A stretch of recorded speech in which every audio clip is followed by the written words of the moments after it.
Assessments are the income of the community, and the community solely relies on the assessments. The CC&Rs mandate each lot owner to pay assessments to the community. The management company receives the assessments and deposits them into the association's bank account. The homeowners have many options and ways to pay their assessments. They can pay them online, they can bring them into our office, and those assessment payments will be deposited into the association's bank. The association must have an operating and a reserve account. Associations can have many bank accounts as necessary or invest excess funds into CDs. Financial institutions must be Nevada admitted, and they must comply with FDIC regulations. You may get notified from your community manager from time to time if your accounts are over the FDIC limit, and we can set up a meeting with your banking rep so that they can give you different options of what you can do with those funds to make sure that they are fully protected. The money in your reserve account can only be used to replace the items covered in the reserve study. Funds cannot be used for regular maintenance or administrative costs of the association. Although no clear definition is made, NRS 116 mandates that a reserve be adequately funded. Financials are prepared and sent to the board monthly. Things to look for in the financials are current bank statements and reconciliations for all of your bank accounts, the balance sheet, the income statement and expenses for each of your accounts and how they compare to what was budgeted for the year. The check register, make sure that the check numbers are in order, and also make sure you check the bottom line and make sure that the reconciled balance matches with what is listed on the bank statement.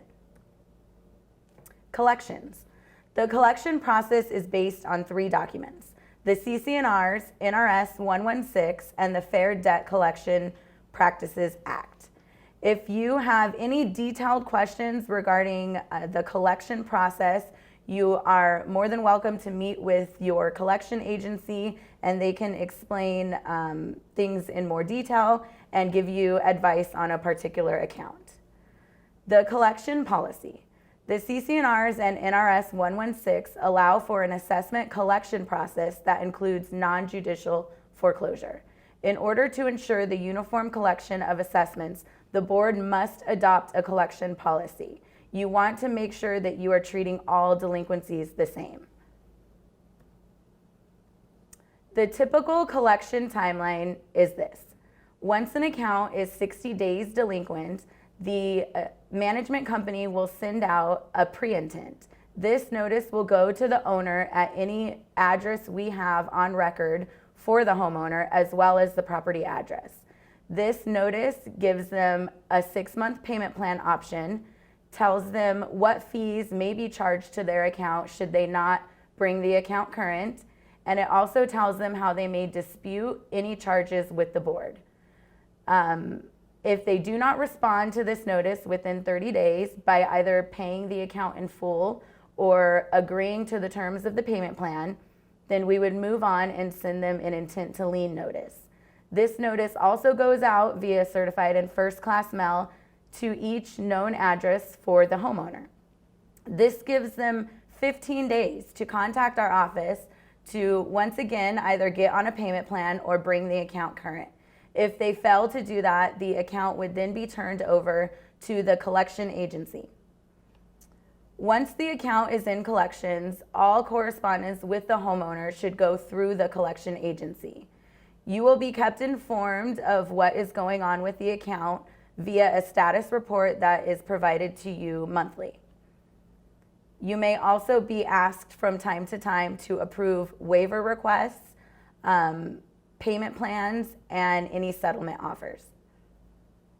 Once the account is in collections, a lien will be placed on the property.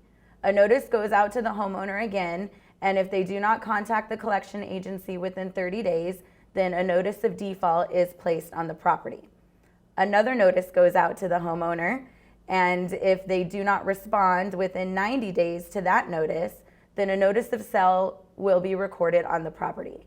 Before the notice of sale is recorded, the board will be asked to sign an authorization to publish.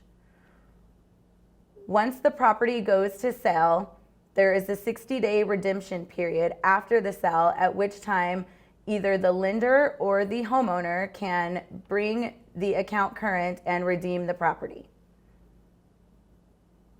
And at any time during this process, the lender can come forward and pay the 9-month super priority to secure their interest in the property. At that time, the collection agency will advise you on what the remaining balance is on the account and whether or not it is in the association's best interest to move forward with a sale or close out the account and start over.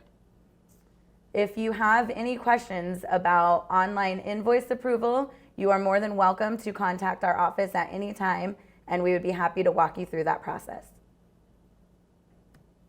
Now on to the next speaker.